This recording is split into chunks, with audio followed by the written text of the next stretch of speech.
Long before tall ships appeared on the Atlantic horizon, the land we now call Nigeria was alive with stories, stories carried by drums, stories whispered by the wind through palm trees, stories passed from elders to children beneath moonlit skies.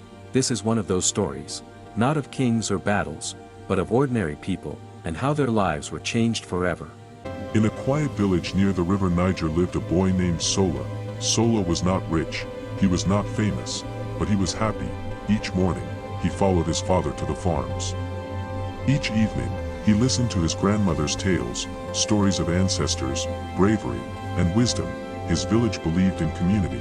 When one child cried, everyone listened. When one person celebrated, the whole village danced. And every festival night, the drums spoke. They spoke of who they were. One evening, travelers passed through the village. They brought salt, cloth, and fear. They spoke of strange ships on the coast, ships larger than any canoe, ships filled with men who spoke unfamiliar languages. They said people were being taken away, not for a season, not for trade, but forever. The elders listened quietly. Then they told the children not to worry. This land has seen storms before, they said, this too will pass. But storms do not always announce themselves with thunder. Sometimes, they arrive silently.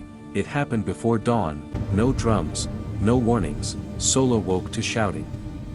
Fires flickered in the distance, not burning homes, but confusion itself.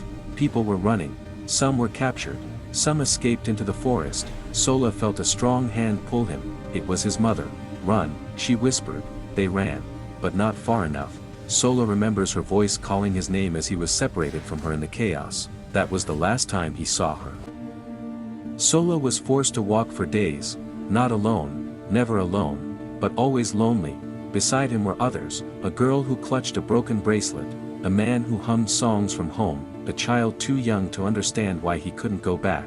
They shared no language sometimes, but pain needs no translation. At night, Sola closed his eyes and listened. No drums, only silence. When they reached the coast, Sola saw the ships. They were real, dark, massive, unmoving, like monsters resting on the water. The air smelled different. The sea stretched endlessly, like it had no memory of land. Sola felt something he had never felt before, the fear that home might only exist in memory.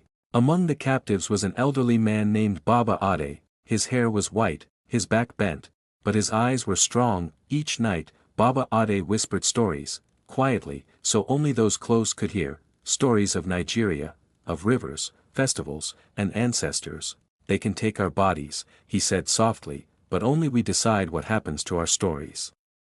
Sola listened, and remembered. The journey across the ocean was long, days blended into nights, hope felt far away, but the stories continued, in whispers, in hums, in memories passed from person to person like fragile light. Sola learned that survival was not just breathing, it was remembering who you are. When they arrived in a foreign land, nothing looked familiar.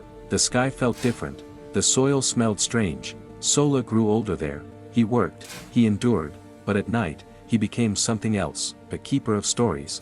He told children about the river Niger, about drums that spoke, about a village that lived inside his heart, and though he could not return home, home never left him. Years passed, generations passed, the world changed, but somewhere, in music, in rhythm, in culture, the drums continued, in songs, in dance, in voices that refused to forget, because history is not only written in books, it lives in people.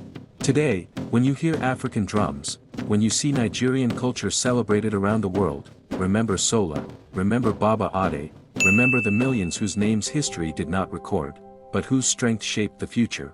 This is not just a story of pain, it is a story of resilience, and the drums, they are still speaking.